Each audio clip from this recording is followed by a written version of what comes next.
Welcome to this explainer. Today we're unpacking the modern mechanics of building wealth in the digital age, drawing directly from the insights of Naval Ravikant. Now, Naval is a legendary investor and thinker, and his philosophy on wealth, it is an absolute paradigm shift. He entirely decouples the concept of your time from the concept of your money. It's not about just working harder, it's about working differently. So let's break down his exact formula.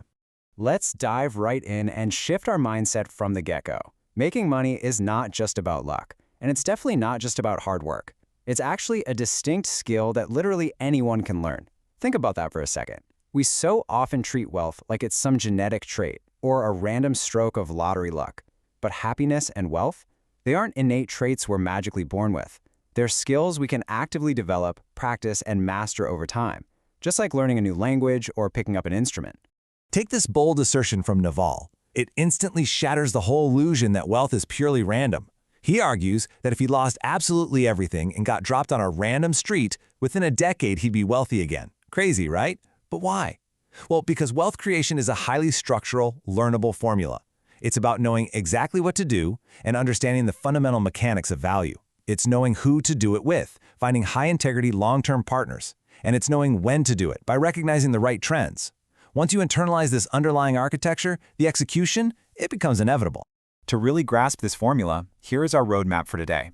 We'll start with who Naval is, redefine wealth versus money, cover how to get rich, explore finding specific knowledge, unpack the power of leverage, and finally, learn how to productize yourself. Section 1. Who is Naval Ravikant, the Silicon Valley icon? Before we get into the principles themselves, we really need to understand the incredible credibility of the guy who formulated them. Looking at his timeline, we can trace Naval's rise. He was born poor in New Delhi in 1974, moved to Queens at age 9, and grew up in a single-parent, latchkey household. He actually found refuge just reading books in a New York City library after school. From there, he got into Stuyvesant High School, which propelled him to an Ivy League education at Dartmouth. But listen, he is far from an armchair philosopher. He became the CEO of ePinions right during the brutal dot-com crash, navigating immense legal and financial pressure. Later, he launched AngelList, a platform that fundamentally democratized how Silicon Valley startups get funding.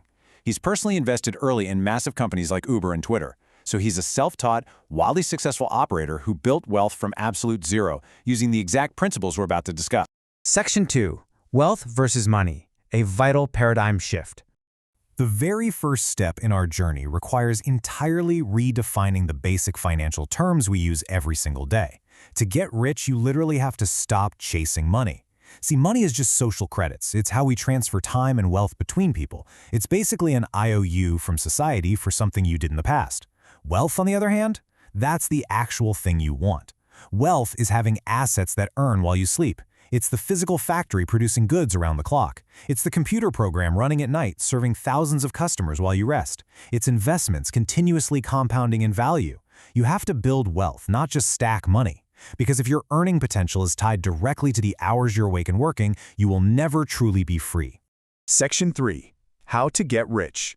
Distilling the legendary tweet storm. With our target properly defined as wealth, let's look at the exact rules of the game. These counterintuitive maxims are drawn from Naval's famous tweet storm, ideas he started carrying in his head when he was just 13 years old. Let's walk through them. First, seek wealth, not status or money. You must actively ignore people playing status games.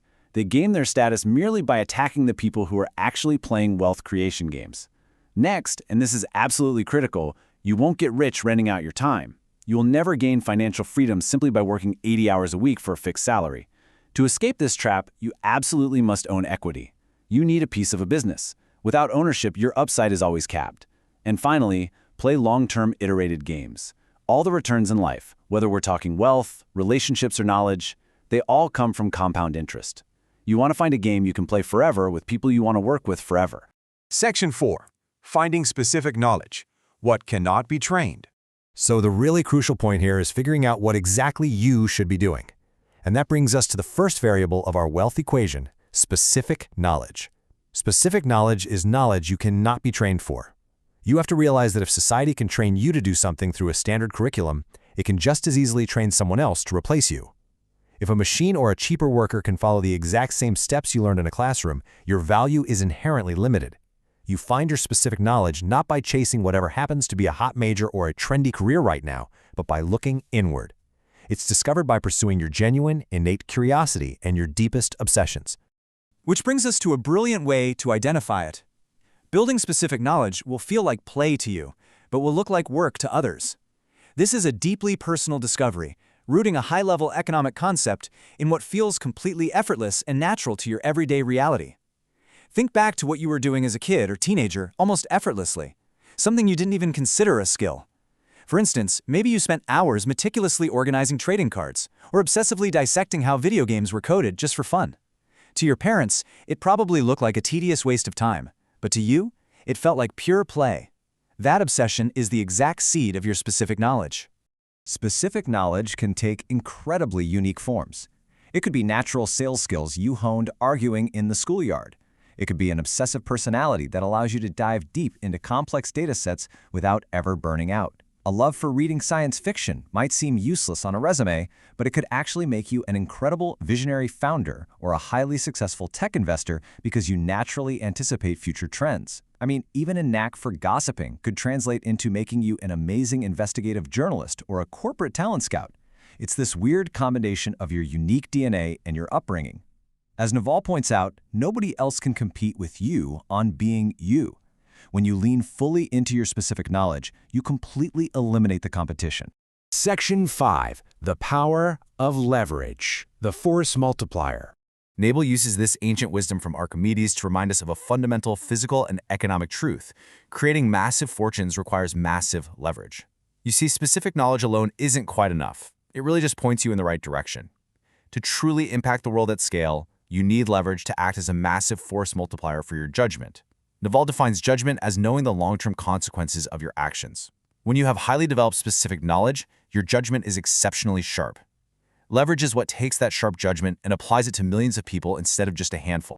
There is a massive contrast between old leverage and new leverage. In the past, the dominant forms of leverage were permissioned. Capital and labor required someone to give you money or agree to follow you. You had to convince venture capitalists to fund you, or manage huge, complex teams of workers, which is incredibly difficult and fraught with friction. Today, however, the newly rich use permissionless leverage, things like code and media. These are freely available with absolutely zero marginal cost of replication. Think about a podcaster who can record an episode once and reach 2 million people without ever asking a network executive for permission, or a software developer who writes a script that automates a task for thousands of businesses overnight. They are building an army of robots freely available in data centers working tirelessly for them while they sleep. Section 6. How to productize yourself. The grand synthesis. Okay, we have finally arrived at the climax of Naval's philosophy. The entire equation locks perfectly together right here.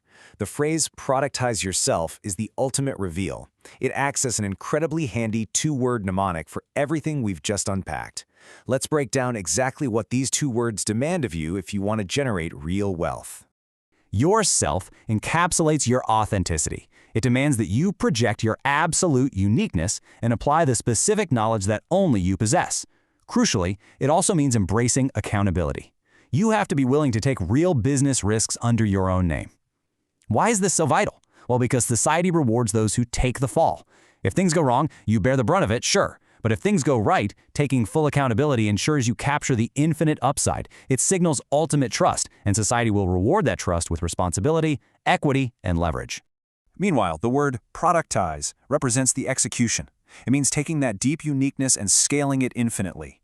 You're leveraging your specific knowledge using permissionless tools, whether that's writing software code, recording podcasts, or publishing digital media.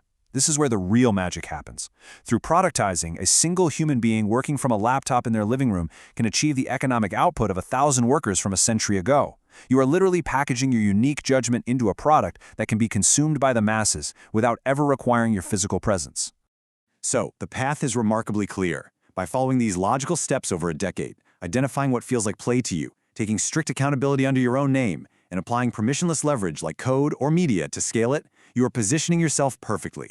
You're giving society exactly what it wants, but does not yet know how to get. Society doesn't know how to train for the next big breakthrough. It relies on individuals to figure it out. When you combine your innate talents with infinite scale, the wealth you generate is simply a natural byproduct of delivering massive value. As you reflect on the mechanics of modern wealth creation we've covered in this explainer, you really have to ask yourself which game you are truly playing today. Are you simply renting out your time, trading your irreplaceable hours for temporary social credits? Or are you actively working to uncover your specific knowledge, apply permissionless leverage, and build true assets that earn while you sleep? The internet has massively broadened the possible space of careers. Your unique leverage is out there, waiting for you to build it. So what will your product be?